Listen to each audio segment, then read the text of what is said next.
Hello, welcome back to Go-Gib.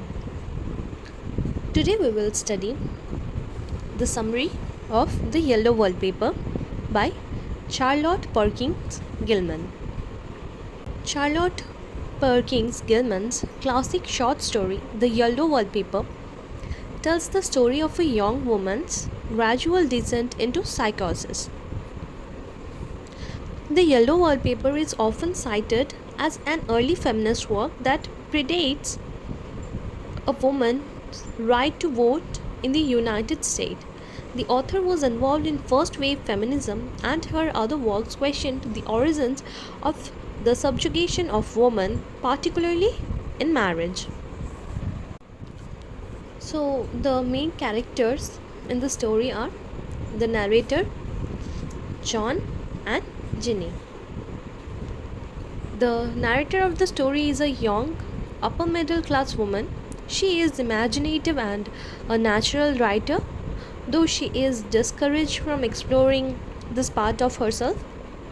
She is a new mother and is thought of have hysterical tendencies or suffer from nervousness. Her name may be Jane, but it is unclear.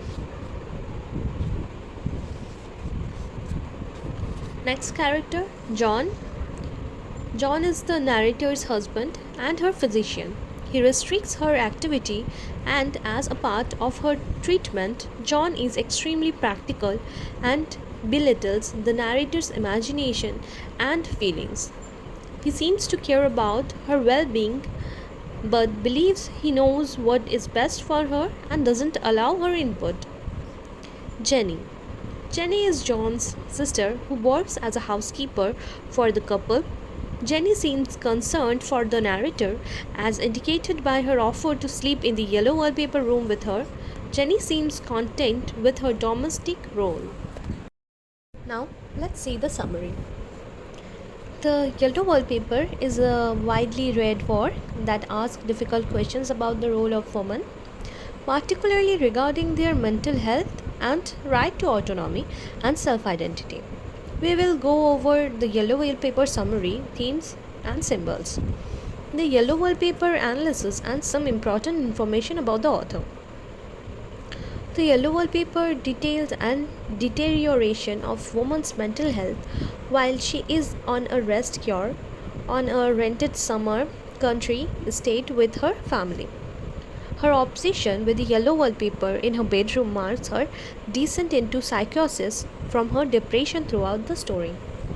The narrator of the yellow wallpaper begins the story by discussing her move to a beautiful estate for the summer.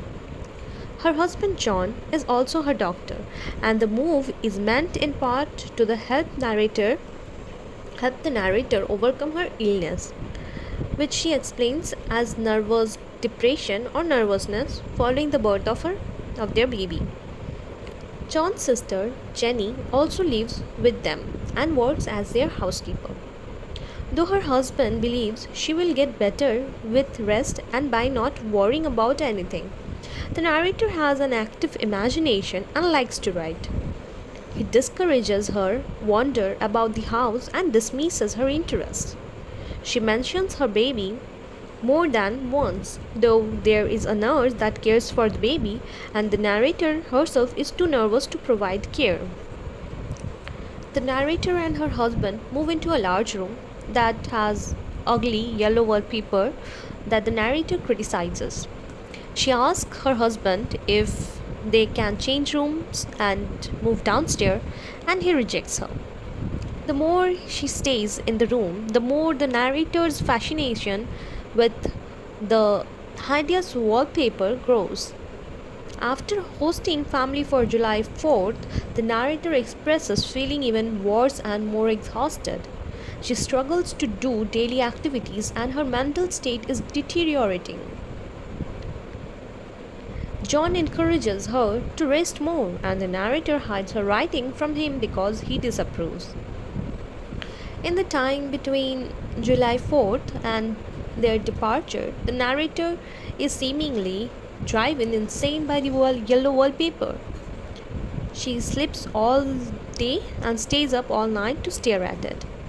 believing that it comes alive and the patterns change and move. Then she begins to believe that there is a woman in the wallpaper who alters the pattern and is watching her. The narrator wants to sleep in the room by herself so she can stare at the wallpaper uninterrupted. She locks out Jenny and believes that she can see the woman in the wallpaper. John returns and frantically tries to be let in, and the narrator refuses. John is able to enter the room and finds the narrator crawling on the floor. She claims that the woman in the wallpaper has finally exited, and John faints, much to her surprise.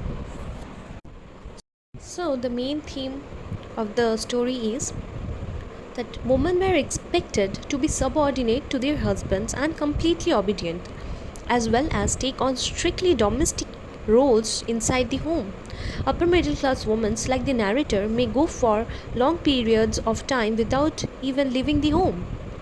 The story reveals that this arrangement had the effect of committing women to a state of naive dependence and ignorance.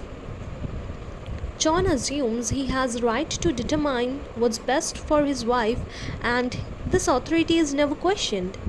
He belittles her concerns, both concrete and the ones that arise as a result of her depression, and is said so brush her off and laugh at her when she speaks through. This is to be expected in marriage. He doesn't take her concerns seriously and makes all the decisions about both of their lives. As such, she has no say in anything in her life, including her own health, and finds herself unable to even protest. Gilman, like many others, clearly disagreed with this stage of things and aimed to show the detrimental effects that came to women as a result of their lack of autonomy. Throughout the story, the narrator is discouraged from doing the things she wants to do, and the things that comes naturally to her, like writing. On more than one occasion, she hurries to put her journal away because John is approaching. She also forces herself to act as though she is happy and satisfied, to give the illusion that she is recovering, which is worse. She wants to be a good wife according to the way the role is laid out of her, but struggles to conform, especially with so little to actually do. The narrator is forced into silence and submission through the rest cure, and desperately needs an intellectual and emotional outlet. However, she is not granted one, and it is clear that this arrangement takes a toll. The rest cure was commonly prescribed during the period of history of women who were nervous. Perkins Gilman has strong opinions about the merits of the rest cure, having been prescribed it herself.